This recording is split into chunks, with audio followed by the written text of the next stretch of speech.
Again, tell me your name and how many years you served in the police department. My name is Herman Velez. I was known as Herman Velez.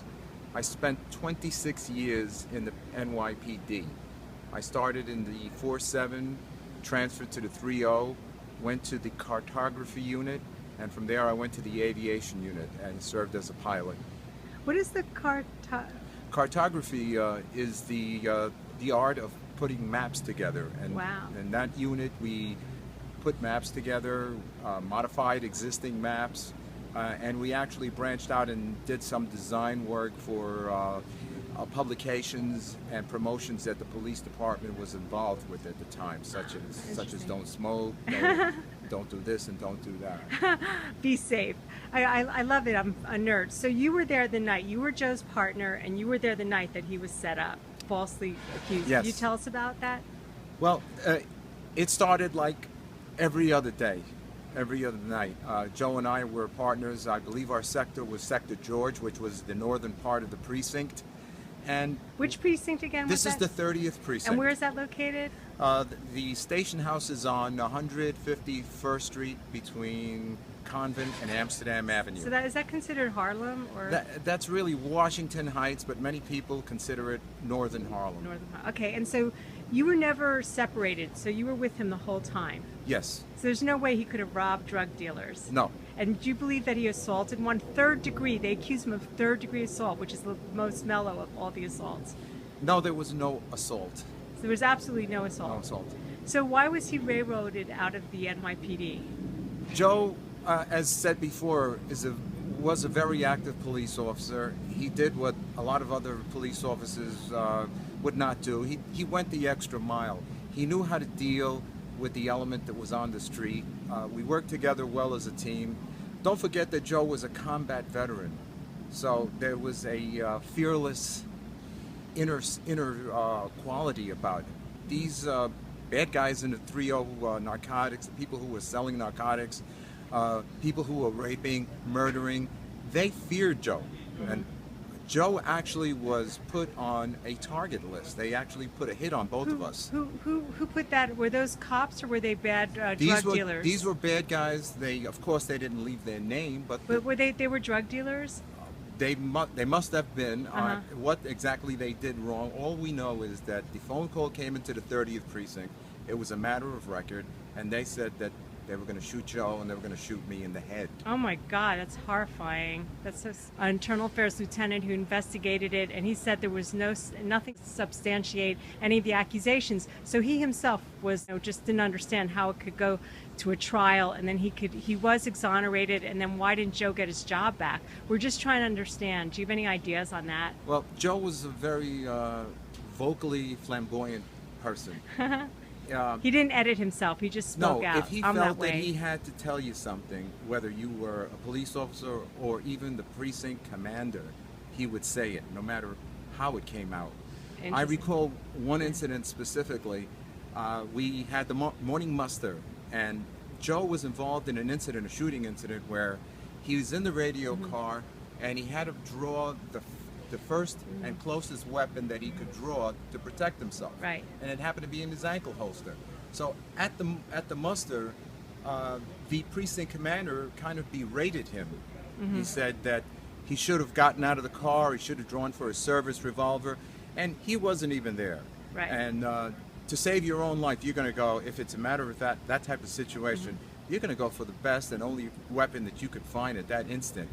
So Joe told him that he was full of, Right. and this was in front of the entire morning muster. Wow. So this captain never forgot that. Right. Joe could have been a little bit more Diplomatic. Diplomatic. I'm exactly like Joe. But that's Joe. That's Yeah. Joe. Here is a potentially heavily combat situation, and here this person who was never there, I don't think he was ever involved in that kind of street action, is telling Joe what is right and what is wrong.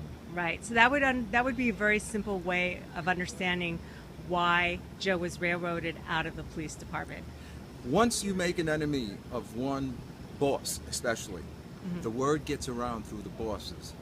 And any support that you need from this job is not going to be there. Withheld. That's it's going really to be withheld. sad. It's going to That's be very denied sad. him. Okay.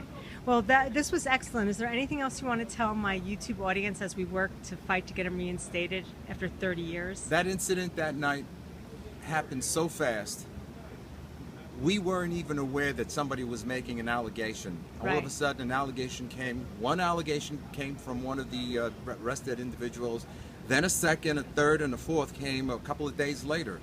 This is obvious. This was a tactic that all the bad guys were using against honest working police officers. Right. And the prosecutor's office went ahead with this and ran with it, and it was wrong. It was malicious, and it should have never happened. Right. I also have a CCRB form, and the two internal affairs guys took this man, I call it kidnapping, and held him for 3 days. They didn't let him call his family. His car was double parked, and they asked if he had any information on you and Joe. And my theory is they were trying to get rid of both of you. They didn't succeed with you, but what I felt was anytime you made an arrest, the powers that be were looking at the arrest, hoping they can get one of the guys to turn. And in this case, they got all of them. And when you made that arrest, the first thing you saw was a gun. One of them had a gun. That's right. And you were able to get that gun without hurting them or harming them, or you didn't beat them or touch them. You behaved like gentlemen in a very scary situation. Is there a possibility that they were, my theory is that the bad guys, including somebody in internal affairs, I don't know, the two men that's names are on that CCRB list, could they have been looking for other opportunities to get people that you guys arrested to turn on you? I wouldn't doubt it. Yeah. I wouldn't doubt it. All they had to do was go to the northern part of the 30th precinct, and we were well known there. Yeah. We were, if you will, we were champions to some people, and murder to others. Wow. They hated us. The bad guys hated us. Yeah, they wanted to murder you. The good people who Yeah. lived there, who had their homes broken into, and who lived in a... One thing that happened when Joe was arrested, he was appointed a defense team from the PBA. It was headed, when I became involved in the courts, by Paul Brenner. Paul Brenner said that he would defend the case on the belief that Joe was innocent. We all knew later on that Joe testified with myself at the grand jury, which affords him immunity, which was never waived.